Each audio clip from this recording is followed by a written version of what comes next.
Hi అండి. Good morning. ఇది వచ్చేసి నా మార్నింగ్ డే అనేది ఇవాళ చాలా అంటే చాలా బాగుంది. వ్యూ అయితే బయట చూసారు కదా, ఎంత బ్రైట్గా ఉంది. సన్సెట్ ఇలా బయటికి రావడం, ఆ పక్షుల సౌండ్స్ ఇలా అనేది డే అనేది స్టార్ట్ చేయడం వల్ల నా మైండ్ కూడా అంత పీస్ఫుల్గా ఉంటుందండి. డేలో వచ్చేసి చాలా రోజులు అవుతుంది కదా మనం ఇలాంటి ఎండ కూడా చూడక. సో ఇవాళ నా డే వ్లాగ్ అనేది అయితే స్టార్ట్ అయింది ఇలా. సో ముందుగా వచ్చేసి నేనైతే నైట్ క్లీన్ చేసుకున్న అంట్లు ఉన్నాయి కదా, ఫస్ట్ అవి సదురుదాం అనుకున్నాను. బట్ ఫస్ట్ రైస్ కడిగి పెట్టేస్తే కుక్కర్లో పని అయిపోతుందని అయితే ఫస్ట్ రైస్ కడిగి పెట్టేశాను. ఇంకా అక్కడ వచ్చేసి రైస్ పెట్టేసుకొని నేను ఇంకా ఏవైతే అంట్లు నైట్ తోమని ఉన్నాయో అవైతే ఫస్ట్ సదిరేసుకున్నానండి. అంత క్లమ్జీగా ఉంది కౌంటర్ టాప్ అయితే, నాకు చిరాక్గా ఉంది మార్నింగే.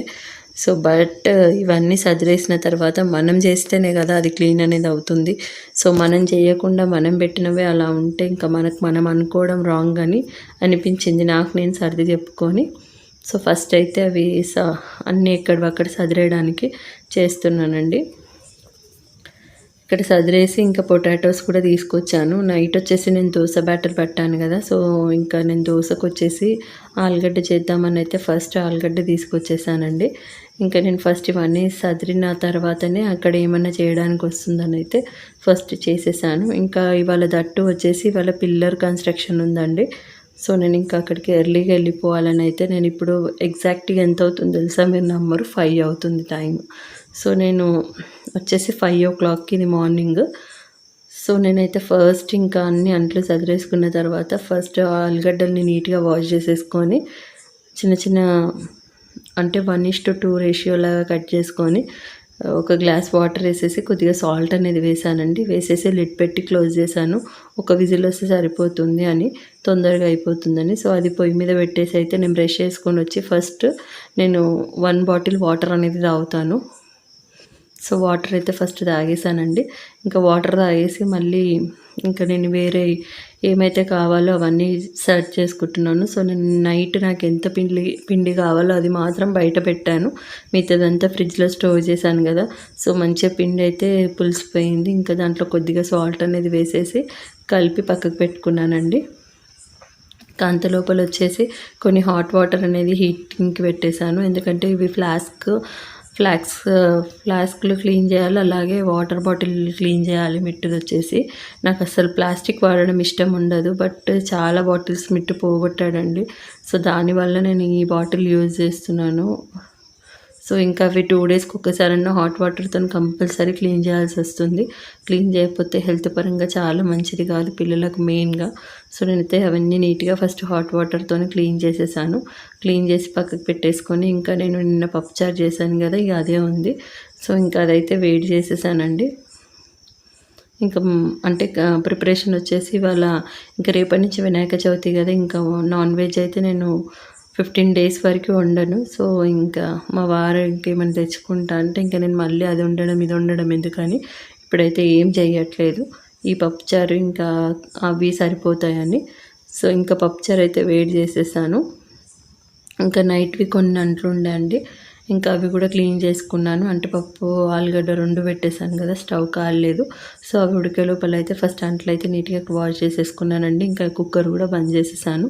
ఇంకా 6 అయిందండి అప్పటికి. సో ఇంకా బాబుని లేపేసి అయితే ఫస్ట్ నేను పొటాటోస్ని చల్లార్చుకొని పొట్టు తీసి పక్కకు పెట్టుకున్నాను. అండ్ అదే కుక్కర్లో వచ్చేసి వాటర్ పోయేంత వరకు హీట్ అయిన తర్వాత ఒక 2 tablespoon అంత ఆయిల్ తీసుకున్నాను. ఆయిల్ కొద్దిగా హీట్ అనేది అయిన తర్వాత వచ్చేసి పోపు దినుసులు వేసుకోవాలి. ఇలా అంటే పొటాటోది ఇలా చేయడం వల్ల మనకు దోశలోకైనా బాగుంటుంది అండ్ పూరీలోకి అయితే చాలా బాగుంటుందండి. సో ఇక పోపు దినుసులు వేసేసుకొని ఆయిల్ హీట్ అయినాక కొద్దిగా కరివేపాకు, ఒక 4 పచ్చిమిర్చి చీలికలు, ఒక చిన్న సైజు ఆనియన్ సరిపోతుందండి. అవి వేసేసుకొని ఒక 1/2 tablespoon పసుపు వేసేసి కలిపేశాను. సో నేనైతే ఇది నార్మల్గా చట్నీ చేద్దాం అనుకున్నాను, రెగ్యులర్గా అదే అయిపోతుందని. సో నేను ఇవాళ అయితే స్కిప్ చేశానండి. సో దానికోసం ఆలుగడ్డ చేశాను. ఇందులో వచ్చేసి ఒక టమాటో వేశాను. పిల్లలకు వచ్చి ఇలా చేస్తేనే ఇష్టంగా తింటారు. కొంచెం కారంగా చేశాను అనుకోండి ఇంకా అసలు తినరు. సో వాళ్ళ కోసం స్పెసిఫిక్గా మైండ్లో పెట్టుకొని నేను ఇలా చేస్తున్నాను. సో ఇంకా నేను ఏవైతే ఆలుగడ్డలు ఉన్నాయో అవి టమాటా కొద్దిగా ఉడికిన తర్వాత వచ్చేసి నేను ఆలుగడ్డలను వేసేసానండి. అందులో స్మాష్ చేసి వేసేసాను. అండ్ టేస్ట్‌కి తగ్గంత సాల్ట్ వేసుకోండి. ఆల్రెడీ ఉడికేటప్పుడు నేను కొద్దిగా వేసాను కాబట్టి ఇక్కడ నేను కొంచెమే వేసానండి. లాస్ట్‌కి ఇంకా హాఫ్ టేబుల్ స్పూన్ వచ్చేసి ధనియాల పొడి వేసాను. వేసేసి కలిపేసుకోవడమే. సో ఇక్కడ నేను వచ్చేసి అయితే మరీ థిక్‌గా అయిపోయింది. గంటె కూడా తిరగట్లేదని అయితే కొద్దిగా వాటర్ వేసేసి దగ్గర కానిచ్చానండి. ఇంకా చిన్ను కూడా లేసాడు. మిట్టుకి ఇద్దరికి స్నానం చేయించేసి దోసలైతే వేసిచ్చాను. అండ్ లంచ్‌కి వచ్చేసి అన్నం కలిపి చల్లార్చడానికి పెట్టానండి. ఇంకా బాబుని పంపించి కిందంతా క్లీన్ చేసుకొని, బట్టలు వాష్ చేసుకొని, స్టెప్స్ అన్నీ క్లీన్ చేసుకొని, మళ్ళీ ముగ్గులన్నీ పెట్టేసుకొని మొత్తం క్లీనింగ్ ప్రాసెస్ అనేది అయితే చేసుకున్నాను. రేపు ఫెస్టివల్ కదా! సో ముందు రోజు నేను ఫొటోస్ ఎప్పుడైనా క్లీన్ చేస్తాను. నాకు ఆ రోజు కుదరదని. బట్ ఇవాళ శుక్రవారం కదండీ! నాకు చెయ్యడం ఇష్టం ఉండదు. సో దానికెళ్ళి అయితే నేను ఇవాళ క్లీన్ చేయలేదు. ఇంకా రేపే చేయాల్సొస్తుంది. నేను మామూలుగా ఇవాళ దీపారాధన అయితే చేసుకుందామని అయితే ఫస్ట్ ఇంకా పటాలకు ఫొటోస్ అనేది అయితే చేంజ్ చేశానండి. ఇంకా వాటర్ కూడా చేంజ్ చేసేసి మొత్తం క్లీన్ చేసేసుకున్నాను. దేవుళ్ళ దగ్గర అంతా క్లీన్ చేసేసుకొని పువ్వులు అనేది పెట్టుకొని ఇంకా ఒత్తులు చేంజ్ చేసుకొని దీపారాధన అనేది చేసేసుకున్నానండి. నాకు ఎప్పుడైనా సరే మీరు పండుగ ఒక రోజు ముందు ఇలా చేసుకున్నారనుకోండి, మనం ఇండివిజువల్‌గా ఉండేవాళ్ళం కదా! సో మనకు మోరల్ సపోర్ట్ అనేది ఎక్కువగా ఉండదు. సో ఒక్కరమే చేసుకోవాల్సొస్తుంది కాబట్టి ముందు రోజు నేను ప్రీ ప్లాన్డ్‌గా చేస్తానండి వర్క్ మాత్రం. సో ఇంకా స్టెప్స్, వాష్‌రూమ్స్ ఇవన్నీ క్లీన్ చేసేసాను. ఇంకా నేను ఇవాళ ఫెస్టివల్ ముందు రోజు ఇలా చేసేసేయడం వల్ల మనకు ఆ రోజు అనేది ఆ రోజు పని ఆ రోజే ఉంటుంది. సో మరీ అంత స్ట్రెయిన్ అనేది అవ్వదు. ఇది అది అన్నీ పెట్టుకుంటే ఎక్కువైపోతుందని. సో ఇవాళ వచ్చేసి అయితే నేను బట్టలు కూడా నేను ఇవాళైతే చాలానే ఉతికేసాను. నేను ఇప్పుడు ఎగ్జాక్ట్‌గా ఎంత అవుతుందో కూడా మీకు టైం చూపిస్తాను. ఈ టైం కల్లా నా పనంతా అయిపోయింది. యాక్చువల్లీ నేను బెడ్‌షీట్స్ కూడా ఉతకాలి. బట్ ఇంకా నేను అక్కడికి వెళ్ళేది ఉందని చెప్పాను కదా! సో నేను వెళ్ళొచ్చాక ఉతుకుదామని అప్పటి వరకు ఈ బట్టలు అయితే ఆరిపోతాయి కదండీ! సో దాని దిక్కెళ్ళి ఫస్ట్ ఇవైతే ఉతికేసాను. సో దీపారాధన అయితే మనస్ఫూర్తిగా నిమ్మలంగా చేసేసుకున్నానండి. చేసేసుకొని ఇంకా ఏ ఆటంకాలు రాకుండా దీవించమని దేవుని ప్రార్థించి ఇంకా నేనైతే చేసుకున్న తర్వాత ఇంకా చిన్ను అయితే ఫస్ట్ ఉంటాడు కదా దేవుడిలో, ముందు వచ్చేసాడు. ఇంకా నేనైతే ఫస్ట్ ప్లాట్ దగ్గరికి వెళ్ళిపోయానండి. ఫస్ట్ వెళ్ళేసి వచ్చాను. అక్కడ పవర్ కట్ అయింది వినాయకుడు రావడం వల్ల. సో వర్కర్స్ కూడా ఎంతమంది వచ్చారని చూసుకొని వచ్చాను ఫస్ట్. ఇంకా వాళ్ళు కొద్దిగా మాల అనేది వేసుకున్న తర్వాత నేను మళ్ళీ ఇంటికి వచ్చేసి అయితే ఇంకా వాళ్ళకి టీ తీసుకెళ్దామని అయితే వచ్చాను. ఇంకా వాళ్ళకి టీ తీసుకెళ్ళడానికైతే టీ కూడా పెట్టేసుకున్నానండి. టీ పెట్టేసుకొని ఇంకా దోశ బ్యాటర్ కొద్దిగా తక్కువగా ఉందని చెప్పేసి ఇంకా దోశ బ్యాటర్ అయితే ప్రిపరేషన్కి నేను దోశ వేసుకుందామని నేనైతే దోశలు వేసుకుంటున్నాను. ఇంకా చిన్నుకు అయితే ఆల్రెడీ తిన్నాడు కాబట్టి ఇంకా నేనైతే దోశ వేసుకున్నానండి. ఇంకా నేను మార్నింగ్ ఐరన్ ప్యాన్ పెట్టానండి. దానికైతే అతుక్కుపోయింది, అస్సలు రాలేదు. ఇంకా అప్పుడు లేట్ అవుతుందని చెప్పేసి అయితే ఇంకా నేనేం చేయలేదు. తర్వాత వచ్చేసి ఇంకా నేను అదైతే తీసేసానండి. తీసేసి ఇంకా నార్మల్ నాన్ స్టిక్ ప్యాన్ పెట్టేసి ఇంకా అదైతే ఈజీగా వచ్చేసింది. ఇంక ఈ ఐరన్ ప్యాన్ అయితే క్లీన్ చేసి పక్కకు పెట్టేసుకున్నాను. ఇంకా దాని మీదనే యూజ్ చేసుకోవచ్చులే అని ఇంకా నేను టిఫిన్ తిందామని అయితే దోశలు అయితే వేసుకున్నానండి. ఇంకా నైట్ అన్నం ఉండే ఇంకా పక్షులకు ఫుడ్ పెట్టాలి. అండ్ చిన్ను వచ్చేసి ఒక దోశ వదిలేశాడు. ఇంకా ఈ ఐరన్ ప్యాన్ మీద ఒక 2 దోశలు అయితే వేస్ట్ అయ్యాయి ఇవాళ. అంటే వేస్ట్ అంటే ఇరిగిపోయి వచ్చాయి.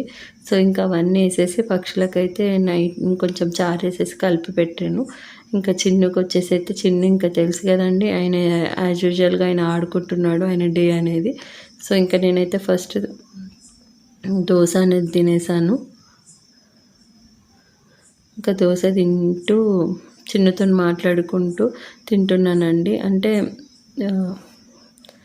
ఏదో ఒకటి కన్వర్జేషన్ చేస్తూనే ఉండాలి కదా! ఇంకా అది చేస్తూ ఇంకా నేను వెళ్ళాలి అని చెప్పాను కదా! సో దాని దిక్కెళ్ళి కూడా ఇంకా చిన్ను ఆడుకుంటున్నాడు కదా! ఇంకా నేనైతే ఇంకా చిన్నది పిల్లలది అంటే తను అడుగుతున్నాడు పెట్టమని. బట్ ఆల్రెడీ ఒకసారి దోశ వేస్ట్ చేశాడు కదా! ఎందుకు మళ్ళీ వేస్ట్ అవుతుంది అని తనతో అదే చెప్తున్నాను. ఇంకా తను అలిగి ఇంకా తను ఏమేమో అంటున్నాడు దాని గురించి. ఇంకా తను ఆడుకోమని చెప్పాను. ఇంకా తను ఓకే అన్నాడు. ఇంకా అంటే నేను తినిపిస్తా అంటే అలా వద్దని అంటున్నాడు. సో మళ్ళీ ఆయనకి వేసిస్తే వేస్ట్ చేస్తాడు. ఆల్రెడీ 2 వేస్ట్ అయ్యాయని నేను ఇవ్వను అని చెప్పాను. ఇంకా నేను వేసేసి తినేసి నేనైతే ఒక 2 దోసలు అయితే నేను వేసుకొని తినేసానండి. తినేసి ఇంకా పక్షులకైతే ఫుడ్ పెట్టాను. చూసారు కదా అవి ఎంత ఈగర్లీ వెయిట్ చేస్తాయంటే అసలు వెళ్ళడమే ఆలస్యము. పెట్టగానే ఇలా వచ్చేస్తూనే ఉంటాయి. ఇక్కడ డౌస్ పీజియన్స్ మాత్రం అస్సలు తిననివ్వండి. అవి మధ్యలో వచ్చేసి స్పారోస్ కానీ ఇవి అన్నీ చాలా వెరైటీస్ ఆఫ్ పక్షులు వస్తాయి. అవి ఇంకా కొత్తవి అయితేనేమో భయపడతాయి కానీ కాకులు అస్సలు భయపడవండి. అవి అలానే ఉంటాయి మేము వెళ్ళినా కూడా. ఇంకా పీజియన్స్, స్పారోస్, ఇంకా వేరే వేల్స్ అలాంటివి ఉంటాయి కదా, అవైతే మేము వెళ్ళగానే భయపడి వెళ్ళిపోతాయి. నేను అక్కడే ఉన్నాను. ఆ పీజియన్స్ మాత్రం నన్ను చూసి భయపడి అక్కడికి వెళ్ళిపోయాయి కానీ క్రోస్ మాత్రం అస్సలు వెళ్ళలేవు. అవి అలానే తింటున్నాయి. సో ఇంకా అక్కడ పెట్టేసి అయితే నేను జరసేపు అక్కడ వ్యూ అనేది చూశాను. ఇంకా చూసి కిందికి వచ్చేసిన తర్వాత ఇంకా మా వారు వచ్చేసి ఆయనకు కూడా దోశ వేయమంటే ఆయనకి వేసి ఇచ్చేసానండి. వేసి ఇచ్చేసి ఎగ్స్ బాయిల్ చేసుకున్నాను.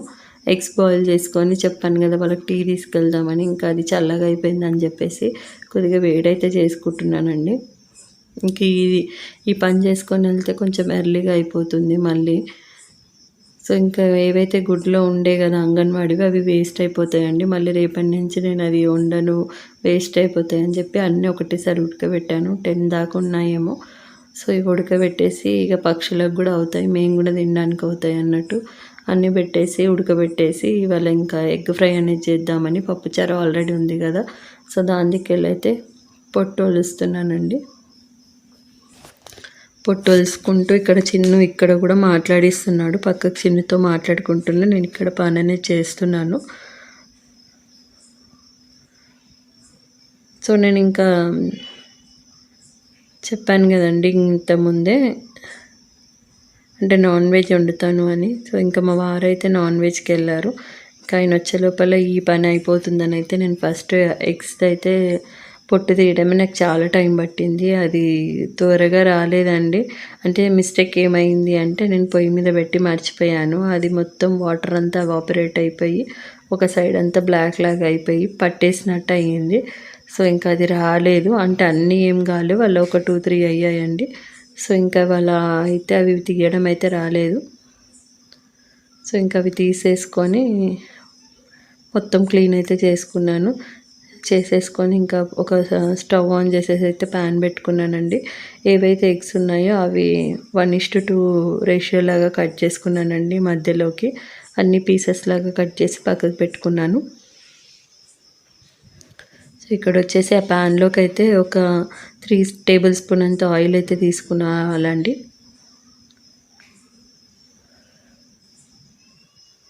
ఇంకా ఆయిల్ వేసేసాను. ఆయిల్ వేసేసి అంత లోపల టీ కూడా మరుగుతుంది. ఇంకా డికాషన్ మార్నింగ్ అంటే డికాషనే పెట్టాను. ఇంకా పాలు వేయలేదు కాబట్టి అంటే మరీ నల్లగా అయిపోతుంది కదండి, అప్పటికప్పుడే పెడతాను. సో ఇంకా నాకు ఆయిల్ కూడా హీట్ అయిపోయింది ప్యాన్లో. ఆయిల్ హీట్ అయిన తర్వాత వచ్చేసి ఎగ్స్ ఏవైతే ఉన్నాయో అవి ఇలా ఉల్టా వేసేసి అన్నీ ఫ్రై అనేది చేసుకోవాలి. లిడ్ పెట్టి క్లోజ్ చేసుకోవాలండి. ఒక సైడ్ ఫ్రై అనేది అయిన తర్వాత నెక్స్ట్ సైడ్ టర్న్ చేసుకోవాలి. సో నేను ఒక సైడ్కి అయితే ఫ్రైకి ఇలా వేసేసి అన్నీ లిడ్ పెట్టి క్లోజ్ చేసేసాను. క్లోజ్ చేసేసి మళ్ళీ ఇంకా వచ్చేసి నేను మటన్కి వచ్చేసి ఒక ఆనియన్, ఒక 2 టమాటోస్, ఒక 2 పచ్చిమిర్చి చీలికలు, కొద్దిగా కరివేపాకు, పుదీనా అనేది ప్రిపరేషన్ అనేది చేసుకుంటున్నానండి. ఇంకా ఒక సైడ్ అయితే స్టవ్ మీద టీ అవుతుంది, ఒక సైడ్ వచ్చేసి ఎగ్స్ అవుతున్నాయి కదా. సో రైస్ కుక్కర్లో ఆల్రెడీ రైస్ అయితే మార్నింగ్ ఒకటేసారి వండేసానండి ఇవాళ మాత్రం. సో ఇంకా అది ఉంది, అయిపోయింది. సో ఇంకా నేనైతే ఇవి కటింగ్ ప్రాసెస్ అయితే చేసుకోవచ్చు, ఖాళీగా ఉండడం ఎందుకనేసి అయితే చేసేసాను. షింక్లు ఏవైతే కొన్ని అంట్లు ఉన్నాయో అవి కూడా మళ్ళీ ఎప్పటికప్పుడు క్లీన్ చేసేసాను, ఎక్కువ అయిపోతున్నాయని. అంటే బయట వెళ్ళి వచ్చి ఇంట్లో వచ్చి చేసుకోవాలి, మళ్ళీ పిల్లల్ని చూసుకోవాలి. ఇంకా మెయిన్ నాకు చిన్ను తనంతలో తను తినడండి. తను తినకపోవడం వల్ల నాకు ఎక్కువ ఇబ్బంది అవుతుంది. అదొకటే మెయిన్ ప్రాబ్లం. ఇంకా మధ్యలో ఈ ఎగ్స్ ఏవైతే ఉన్నాయో అవి కలుపుకుంటూ ఫ్రై అనేది చేయాలి. అండ్ ఇందులో వచ్చేసి నేను టీలో వచ్చేసి షుగర్ అనేది మర్చిపోయానండి. సో మళ్ళీ లాస్ట్గా షుగర్ అనేది యాడ్ చేసేసాను. ఇంకా నేను ఏదైతే ఎగ్స్ ఫ్రై చేసేసానో అవి 2 సైడ్స్ మంచిగా ఆయిల్లో మగ్గిన తర్వాత కొంచెం కలర్ షేడ్ అనేది అవుతుంది. ఇలా అయిన తర్వాత దాని మీద వచ్చేసి ఒక 1/2 టేబుల్ స్పూన్ అంత కారప్పొడి అండ్ కొద్దిగా సాల్ట్ ఆల్రెడీ బాయిల్ చేసేటప్పుడు వేసానండి నేను.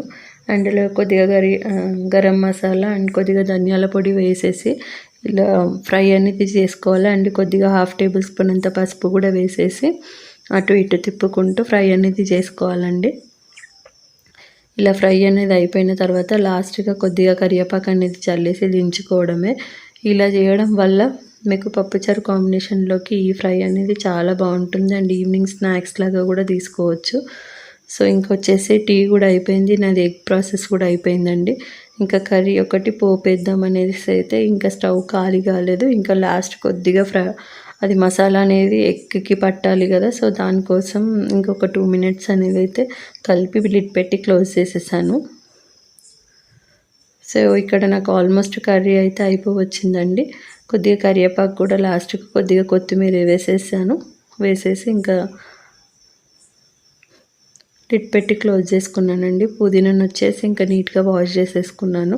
అంటే అన్నీ ఇలా ప్రిపేర్ చేసి పెట్టుకున్నాను అనుకోని కొంచెం తొందరగా అయిపోతుంది కదా అని చెప్పేసి ఫస్ట్ అయితే ఇలా చేసేసుకున్నాను. ఇంకా నాకు టీ కూడా ఇక్కడ అయిపోయింది. సో దాని దిక్కెళ్ళి ఇంకా చల్లగా అయిపోతుంది కదా మళ్ళీ అనేసి ఇంకా టీ అయితే ఫ్లాస్క్లో పోసేసుకున్నాను.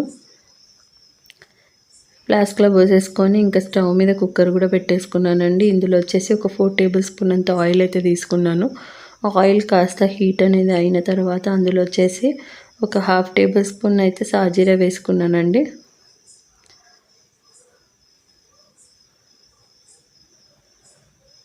అది ఫ్లాస్క్లో టీ డైరెక్ట్గా పోయడానికి వెళ్తే నాకు చెయ్యి మీద పడిందండి. సో మళ్ళీ నేను వచ్చేసి గ్లాస్లో వేసి ఇంకా అందులో వేసాను. అంటే ఈ ఫ్లాస్క్ మూతి చిన్నగా ఉండడం వల్ల అలా అవుతుంది. కొద్దిగా సాజీర, ఒక పట్ట, పచ్చిమిర్చి, ఆనియన్, కొద్దిగా పుదీనా, కరివేపాకు వేసేసి అయితే ఫ్రై చేయడానికి పెట్టానండి. అది మొత్తం ఫ్రై అనేది అవ్వాలి, మంచిగా బ్రౌనిష్ కలర్ అనేది అయిన తర్వాత అల్లం వెల్లుల్లి పేస్ట్ అనేది వేసుకున్నాను ఒక 1 టేబుల్ స్పూన్ అంతా. అది కాస్త ఫ్రై అనేది అయిన తర్వాత ఒక 1 టేబుల్ స్పూన్ పసుపు కూడా వేసేసుకొని కలిపేసుకోవడమే. ఒక 2 టమాటోస్ని నేను ముందుగానే సన్నగా చాప్ చేసి పెట్టానండి. ఇలా ఫ్రై అనేది అయిన తర్వాత టమాటోస్ని వేసి టమాటో అనేది మెత్తగా మగ్గేంత వరకు లిడ్ పెట్టి క్లోజ్ చేయాలి. సో అలా మధ్యలో కలుపుకుంటూ అలా మగ్గిన తర్వాత ఒక 2 టేబుల్ స్పూన్ కారపొడి, టేస్ట్కి తగ్గంత సాల్ట్ వేసేసి మళ్ళీ ఒకసారి కలిపేసుకోవాలండి. కలిపేసుకొని కారం అంతా మంచిగా పట్టేంత వరకు పెట్టేసి మటన్ వచ్చేసి నేను ఆల్రెడీ నీట్గా వాష్ చేసుకున్నానండి సాల్ట్ వేసేసి. సో అలా 2-3 టైమ్స్ నీట్గా వాష్ చేసుకున్న మటన్ వచ్చేసి నేను స్ట్రైనర్లో వేసి పెట్టుకున్నాను. సో కర్రీ అనేది కాస్త ఈ మసాలా అంతా ఇలా టమాటాకు ముందు వేయడం వల్ల పుదీనా ఇక్కడ ఎక్కువగా తీసుకున్నానండి. నేను ఎప్పుడు ఒకే ప్రాసెస్లో చెయ్యను, ఒక్కొక్కసారి ఒక్కొక్క విధంగా చేస్తాను. నాన్ వెజ్ అనేది ఎలా వండినా బోర్ కొట్టదు అనుకోండి, బట్ నేను ఇంకా డిఫరెంట్ వేలో చేస్తుంటాను. సో ఇలా బాగా మగ్గిన తర్వాత వచ్చేసి నేను ఇంకా ఏదైతే మటన్ని ముందుగా వాష్ చేసి పెట్టుకున్నానో అది అందులో వేసేసానండి. వేసేసి మసాలా మొత్తం మనం ఏదైతే ఉందో అదంతా మసాలా మటన్ ముక్కకు పట్టేంత వరకు ఆ వాటర్లో ఉడికేంత వరకు లిడ్ పెట్టి క్లోజ్ చేశానండి. దాని తర్వాత వచ్చేసి ఒక 1/2 గ్లాస్ అంత వాటర్ వేసాను. ఒక 1 టేబుల్ స్పూన్ ధనియాల పొడి, ఒక 1/2 టేబుల్ స్పూన్ గరం మసాలా వేసానండి. వేసేసి టేస్ట్కి తగ్గంత కొద్దిగా సాల్ట్ ఆల్రెడీ వేసాను టమాటాకి తగ్గంత. ఇప్పుడు మటన్ వేసాను కాబట్టి దీనికి సరిపడంత అయితే సాల్ట్ వేసాను. వేసేసి ఇంకా లిడ్ పెట్టి క్లోజ్ చేశాను. సిమ్ మీద ఒక 4 విజిల్స్ వస్తే సరిపోతుందండి.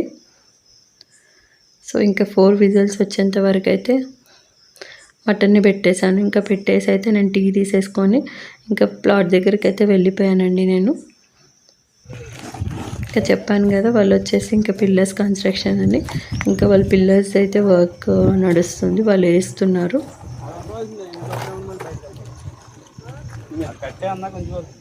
ఇవాళ ఎండ అయితే బాగా కొట్టిందండి. ఇంక ఎండలోనే ఉండాల్సి వచ్చింది వాళ్ళ డే అంతా. మధ్యాహ్నం అయితే ఎంత ఎండ కొట్టిందో, ఈవినింగ్ అంత వర్షం పడిందండి. సో ఇదంతా వ్యూ చూసారు కదా, ఇది ఎంత 10-10:30 టైంలోనేనండి ఇంత ఎండ కొట్టింది. సో దాని తర్వాత వచ్చేసి ఇంకా నేను మధ్యాహ్నం మళ్ళీ వాళ్ళు లంచ్కి 2 o'clock వెళ్తారు కదా, ఆ టైంలో సేమ్ నేను కూడా వెళ్ళేసి తినేసి మళ్ళీ వచ్చానండి. వచ్చేసి ఇంకా నేను ఈవినింగ్ వాళ్ళకి వచ్చేటప్పుడు టీ తీసుకొని వచ్చాను. ఇంకా వాళ్ళైతే వర్క్ చేస్తూనే ఉన్నారు. ఇంకా టీ అయితే తీసుకొచ్చి పెట్టాను అక్కడ. ఇంకా వాళ్ళు వర్క్ చేస్తున్నారు. అంటే మట్టి వాటర్లో నానడం వల్ల చాలా బరువు అయిపోయి వాళ్ళకు గంప అనేది వెయిట్ ఎక్కువ అయిపోయింది. అలానే మోస్తున్నారు వాళ్ళు. పాపం ఎంత కష్టం కదా, ఇంత ఎండ ఉండే కదండి. ఇది వచ్చేసి 4 o'clock ఈవినింగ్, ఆ టైం లంచ్ తర్వాత 4కి వచ్చేసి ఇలా మబ్బులు అనేది నార్మల్గా ఎండలా ఉన్నది, ఇదంతా బ్లాక్ ఇట్లా కమ్ముకుంటూ వచ్చేసిందండి.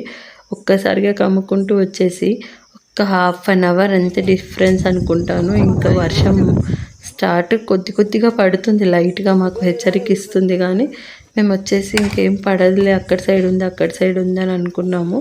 సడన్గా ఒక్కసారిగా వర్షం అనేది స్టార్ట్ అయిపోయిందండి. ఇంకా స్టార్ట్ అయిపోతే 5:20కి అలా స్టార్ట్ అయింది. ఇంకా నేను అక్కడనే స్ట్రక్ అయిపోయాను. 6:30 వరకు అక్కడే ఉండిపోయాను. నియర్లీ 40 to 50 minutes అయితే నాన్ స్టాప్గా వర్షం అయితే పడింది. ఇంకా అక్కడే షెడ్ దగ్గర వాళ్ళు కూడా పని వాళ్ళు ఆగిపోయారు. ఇంకా నేను కూడా అక్కడే ఉన్నాను. ఇంకా వర్షం అనేది కొద్దిగా ఆగిన తర్వాత వాళ్ళు వచ్చేసి వాళ్ళు ఏవైతే సామాన్లు ఉన్నాయో అవన్నీ తీసుకొని వెళ్ళిపోయారు. నేను ఇంటికి వచ్చేసి తినేసి, ఇంకా ముందు రోజు ఇంకా ఫెస్టివల్ కదా, రేపు వచ్చేసి ఇంకా నా క్లీనింగ్ ప్రాసెస్ అయితే అంత ఇంత ఉండదు కదా. కిచెన్ అయితే ఫస్ట్ నీట్గా క్లీన్ చేసేసాను. ముందు రోజు ఇలా చేసుకోవడం వల్ల నాకు నెక్స్ట్ డే పండుగ అనేది చాలా పీస్ఫుల్గా అవుతుందండి. నేను మాత్రం ఇలా చేస్తాను.